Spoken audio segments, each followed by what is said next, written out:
Hello, all you positive heads out there. It's so good to be back with all you beautiful reflections of the one source consciousness that creates and animates all things.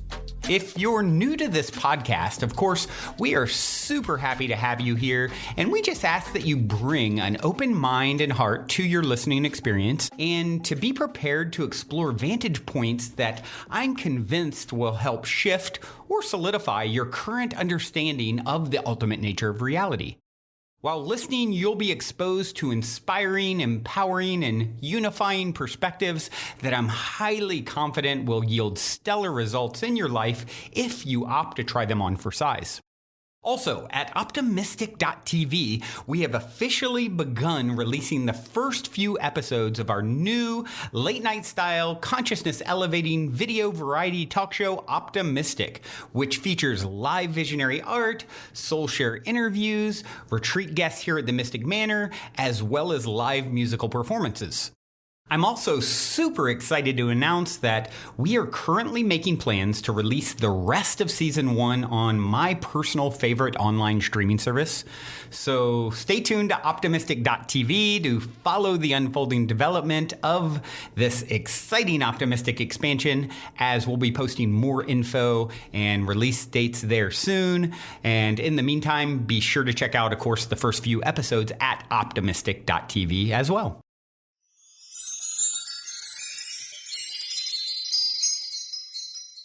All right, all you positive heads, welcome, welcome. Here we go again. It is a fantabulous Friday here in the studio as I record. Hope you are doing just fine and marvelous wherever you are receiving this transmission. Today, I would like to talk a little bit about Mike and being like Mike. Michael Jordan, that is. And some of you are probably more familiar than others. I was, when Michael Jordan was first like sort of making his way and, so, you know, establishing himself as arguably the greatest sports figure of all time. Most would probably agree to that statement. You know, he was first coming up as when I was young, and I was playing basketball a lot, and you know, at the time it was just awesome I actually got to go see him play. Like the first year he won the championship, and he ended up winning the Chicago Bulls ended up winning so many championships. And the very first year, my uncle lived in Chicago, so he would fly me and my brother out, and you know, as 14 probably, and they went on to win that year, and so it was really, really cool to watch this guy's journey. And I don't really watch too much sports these days. When I was younger, I loved to play, and therefore, then that kind of like parlayed into wanting to watch. Basketball and tennis primarily are the two sports that I played a lot of. And so, yeah, I was playing a lot of basketball. I was watching the greatest of all time, do his thing and make his mark on not only the sports world, but culture in general, right? I mean, to this day, Jordan, Air Jordans are like super popular. I see people wearing the shoes, again, that I wore back in, when I was 14 years old. So a long time ago. And so what got me thinking about Michael Jordan and wanting to talk about him and his approach to life, I was checking out a little bit this new documentary on the Chicago Bulls, and particularly Michael Jordan, called The Last Dance on Netflix. And, of course, nostalgically, I wanted to check it out because everything that it tracks and goes through his career, I was, watching in real time back in the day. So it was really cool. I haven't seen it all yet, but I've seen some of it. And, what just really is amazing about Michael is, aside from his skills, he's such like an artist. He's so graceful. And even if you're not that into sports, just watching him, it's like watching a great dancer, do their thing. You don't necessarily have to be super into dancing to appreciate someone who's, so artistic in their craft. And, the thing that watching this documentary, The Last Dance, that jumped out to me was how focused and determined this guy was. He just like, I am going to be the greatest, and I am just going to work. I'm going to work harder than everyone else. I'm going to focus. And always, he was really, really close with his father, and his father died tragically. Was actually murdered, and it was towards the end of Michael's career. And seeing Michael talk about it, he was super, super close with his dad, spent a ton of time together, and seeing him talk about it, it was so graceful the way he spun it, the way he's like, look, what my dad taught me my whole life was find the positive. If there's an issue or a problem, Michael actually said in the documentary, I'm optimistic. I find the positive. And I'm like, oh, me too. And so even when his father and best friend was murdered, his demeanor around it was just so impressive and admirable. And, and he's so willing to, take the lessons that his father had taught him. He's the one who had instilled that optimism, that fierce positivity and optimism. Oh, there's a challenge that's coming my way. I am going to seek the positive in it. I'm going to find the silver lining. And, I talk about this obviously incessantly on the show. And it's always great with all these concepts. I always say, okay, we can talk about all kinds of concepts and what's the best way to live your life and the perspectives to adopt. And at the end of the day, you're all smart, intelligent people who are going to make decisions for yourself. Like I always say with all the stuff, and especially even like the more, what some would consider kind of out there spiritual concepts, apply the perspectives and see for yourself what kind of results they get you. Right. The proof is in the results. Right. And I mean, if Michael Jordan isn't proof to determination, focus, optimism, positivity, working well, I don't know who is. Right. And the other thing that, he taught in this documentary or talked about was authenticity and how important it is to always be authentic. It is so easy in this day and age to say, oh, what is someone else doing? How can I mirror that and be just like them? Right. And, oh, I see so-and-so is doing this on social media. That's a good one in my example. Like a lot of people, it's like constantly posting on social media with lots of, wonderful things. A lot of times, very flowery post with, lots of wisdom and God bless it. It's awesome. I like it. And I don't feel called to, it's like everyone's doing it. It makes me want to go the other way, right? And that's how Michael was with, basketball. He got to a point where he was burnout from it and it wasn't authentic to him to keep going. And so he decided he wanted to do something different, pursue a different dream, baseball. And he played baseball for a year or two. And people were like, what? Have you lost your mind? Like you're at the top of your game and you're going to stop and go play baseball. And he was like, look, I have to be authentic to myself. And so using that social media example for me, it's like, if I ever feel really inspired to start posting a ton, then I will. Because it's the thing to do, I mean, there are people who have way smaller shows from a number standpoint than Positive Head, right? That are posting all the time and have much bigger social media followings than I do.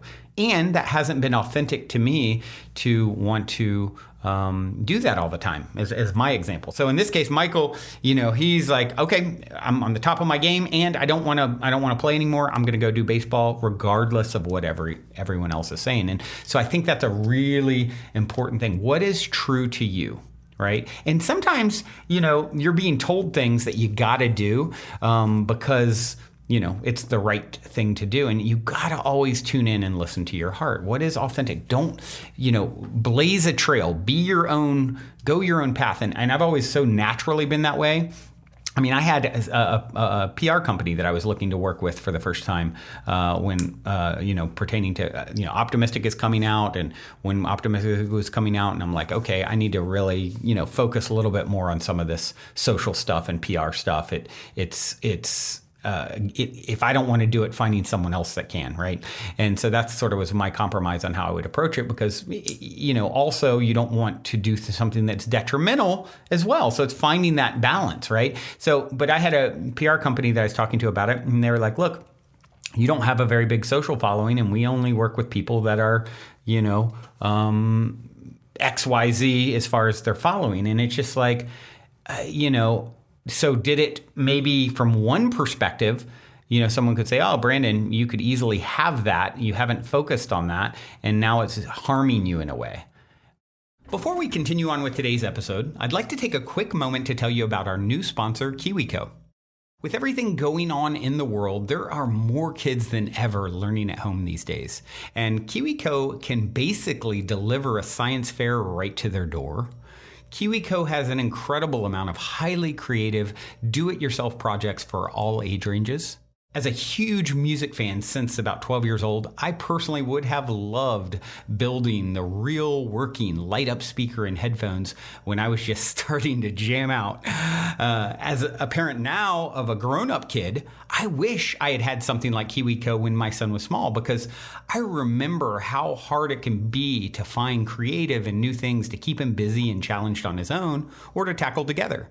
And not only do they have different crates for kids of all ages, but they send one every month. Now, of course, there's no commitment and you can pause or cancel anytime you like. KiwiCo truly is redefining play with hands-on projects that build confidence, creativity, and critical thinking skills. They have something for every kid or kid at heart. And the best part is all UP heads can get your first month free on select crates at KiwiCo.com/positivehead. That's KiwiCo.com/positivehead.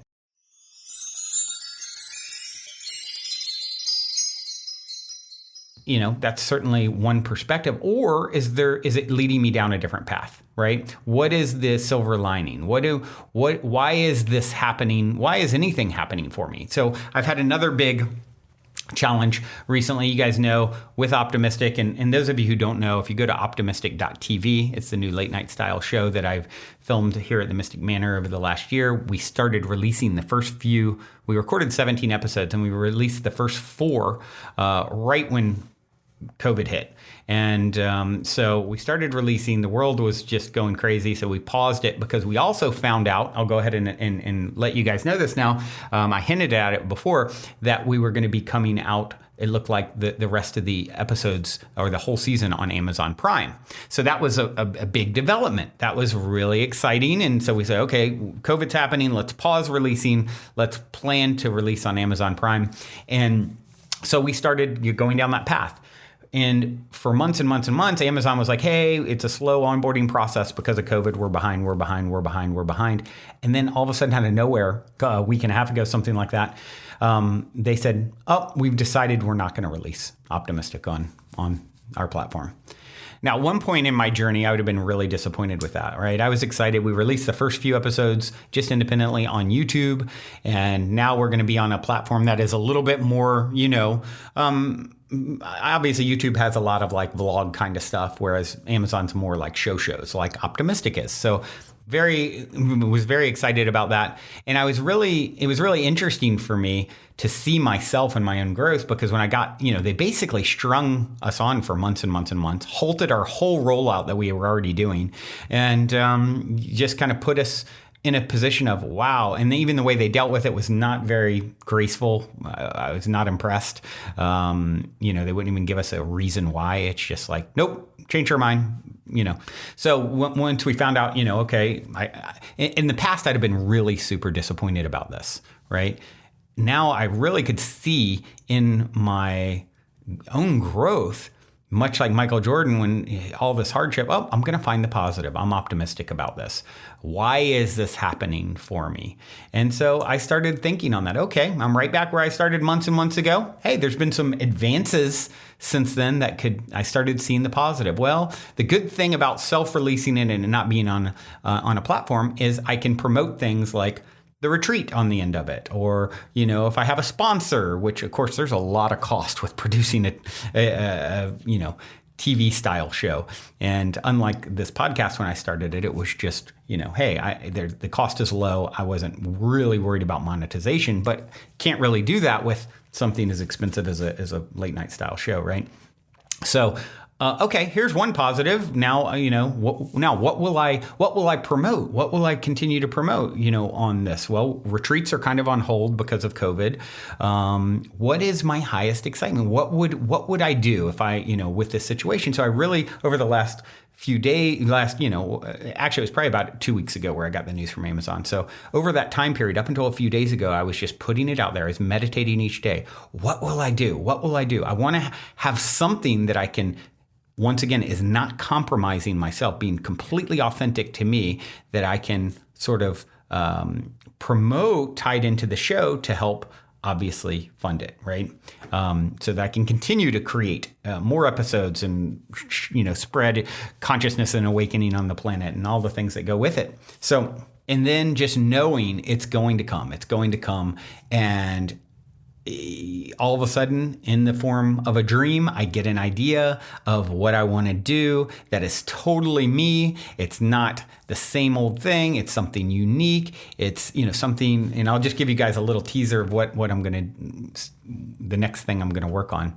And that's going to basically correlate with the release of the rest of the optimistic episodes here in the coming, it'll probably be, I'm guessing, 6 weeks or so till we start releasing those again now. And I am working on a ebook that I'm going to release with it. So I've known I would write book for a very, very long time, or books.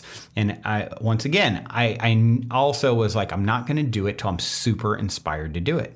And I had this idea that came to me in a dream, and it's not just a book. There's an interactive gamification aspect to it. As you guys know, I love that sort of thing, just like the game with the YoUniverse on positivehead.com that you guys can all play. This is even more interactive, this ebook that I'm going to tie in with the release of the rest of the optimistic episodes. And I feel fired up about it. I feel inspired, in spirit to do it. And it came to me in a dream, and then there was some crazy synchronicity about it. I'll tell you that the name of it is going to be the Golden Key. And so I went and I was like, oh, has anyone used that name yet? And what did I find? Something from 1931, a pamphlet that is a scientific manifestation type, really short pamphlet that I read the description. I'm like, oh my gosh, this is like an energetic tie-in. I mean, just the description on Amazon for this little pamphlet that you can buy like a book from, but it's only like 5 pages from 1931. It even sounds similar to what the idea is. And I'm like, whoa, maybe I'm the reincarnation of this guy, Emmett Fox, that wrote it, or tied to it energetically for sure, right? And so super, super excited. I'm going to share more about that as obviously when it unfolds, to tell you how it all works and everything like that in the coming weeks. And I'll probably, this book, The Golden Key, or this pamphlet rather, that was out there from 1931, I ended up ordering it. I had to, right? Especially once I saw the description, it was so similar to what I want to do. And there is some very key, pun intended, differences. But I actually have it here, and maybe on Monday I'll read it. It's very short, so I could read it in one episode. But yeah, the whole point of all of this is life. What happens when your plans don't work out, right? Always spin it. Be like Mike, always spinning, finding a way. What's the next move? Oh, okay, this happened. My disappointment is so much less than it used to be for something. I mean, that's a big deal, right? Amazon Prime, oh, it went away. Oh, whatever. Why is this happening for me? Next. Oh, I wouldn't have been inspired to write this ebook that I'm about to write now if they hadn't strung me along and then rejected me. And I don't have a crystal ball, but I think this thing is going to be really fun and has a viral element to it, and it's going to help a lot of people. That wouldn't have happened had I gotten what I quote unquote wanted, or I thought was best, right? So knowing that, a master is someone who embraces whatever shows up, because you're always getting exactly what you need to lead you to the next greatest and grandest version of yourself. And very often it is different than you envision it. And your whole job is to be like Mike, to always spin it, to always find, how do I be authentic? How do I focus on what feels most alive for me now? When he was feeling focused and determined, like, I want to be the best basketball player of all time, focused, alive, that's the direction. Oh, I came to a point where I want to take a break and go play baseball. Okay. I'm going to be authentic to myself and do that. Even though I'm on top of the world, on top of my game, people are like, are you crazy to walk away? And so being authentic to yourself, don't follow suit. You don't need to copy what everyone else out there is doing. Go to the beat of your own drum. Find a way to do something. It's okay if what you're doing is similar to someone else, if that's authentically what you're most alive and excited to do, but don't sell out and do something just because you think that's the path that you've got to follow. You are unique, and the universe is infinitely creative, and it wants to be creative through you. And it takes you being willing to trust, always just trusting that you're going to land right where you're supposed to. All right, everyone, that's my story. I'm sticking to it. I hope you guys are spinning along marvelously the rest of your day. I have a song to leave you with called Twirl Me by Wildlight. Probably played this a few years ago. Seems appropriate. Hope you enjoy. Till next time, love you all so much. Also, before we cue up today's song, I wanted to remind you about the game with the universe on our website, where you can choose the first number that comes to your mind and it'll pull up that episode number of the podcast. I've been saying this is a great way to co-create synchronicity and magic with your higher self for quite some time. And if you go to positivehead.com/universe, there is a super fun and simple interface to play this game with your higher self. I firmly believe just by setting the intention to play in this way, it opens up the door for magic, and it's a synchronistic way to hone in on nuggets of wisdom out of the huge catalog of episodes that are specifically appropriate for you at this time in your journey to becoming the next greatest and greatest version of yourself. And it also makes for a super fun way to spark the curiosity of friends and family by having them choose a number, so they'll hopefully go and check out their number as well, which I greatly appreciate because it helps us to spread the word about the podcast. Once again, the address is positivehead.com/universe. And as a quick reminder, if you're curious to learn more about Purium superfoods and why I take them almost every day, be sure to also check out positivehead.com/transformation. On this journey of becoming the next greatest and grandest version of ourselves that we have all embarked upon, I cannot stress the importance of managing your physical vibration enough. And quite honestly, Purium has put together the simplest plan I've found to do so. I have my favorite, the appleberry shake, at least 5 times a week.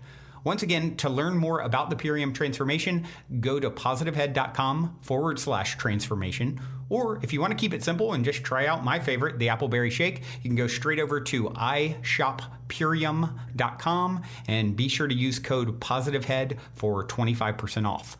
I'll spell that for you. It's ishoppurium.com. And be sure to use your Positive Head 25% coupon code.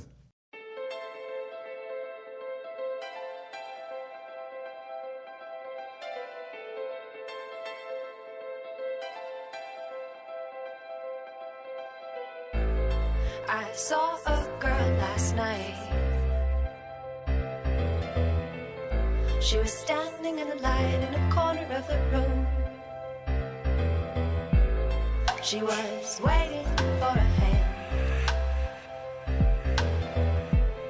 Then a boy came over and he asked her to dance. All eyes stopped to watch them. They moved up and down with the waves of the soul. Their moves keeping time for the rhythm. The girl looked at him and she knew what it was, and she smiled as she said to him, please twirl me one more time and don't stop spinning me. Please swirl me in your mind so I can be a color painting that you'll look upon.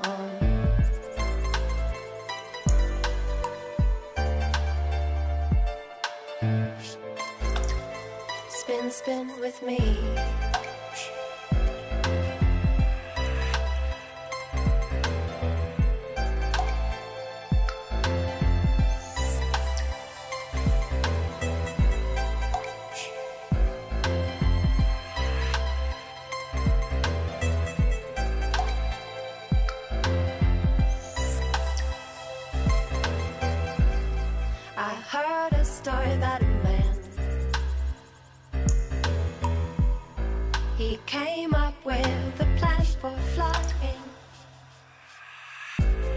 He showed it to his wife. Then he said, now darling, why are you crying so?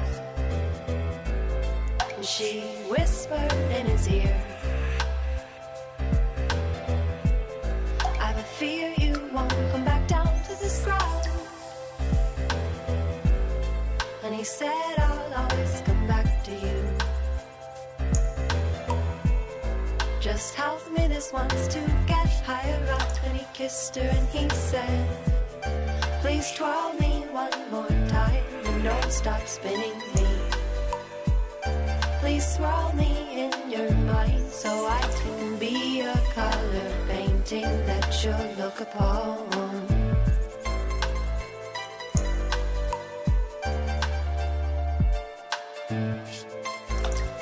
And he was often gone.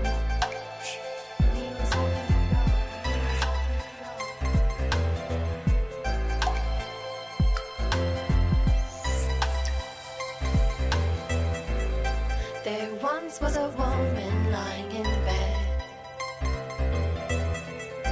with her lover's head upon her shoulder. She said, my darling, you sound so faint. Don't tell me it's time, I just can't take this. And she told her, please don't worry, dear. There's nothing to fear in moving on. But there's one thing I'd like to ask of you. And she said, just tell me, darling, I'll do anything, anything. She said, please twirl me one more time and don't stop spinning me. Please swirl me in your mind so I can be a colored painting that you'll look upon.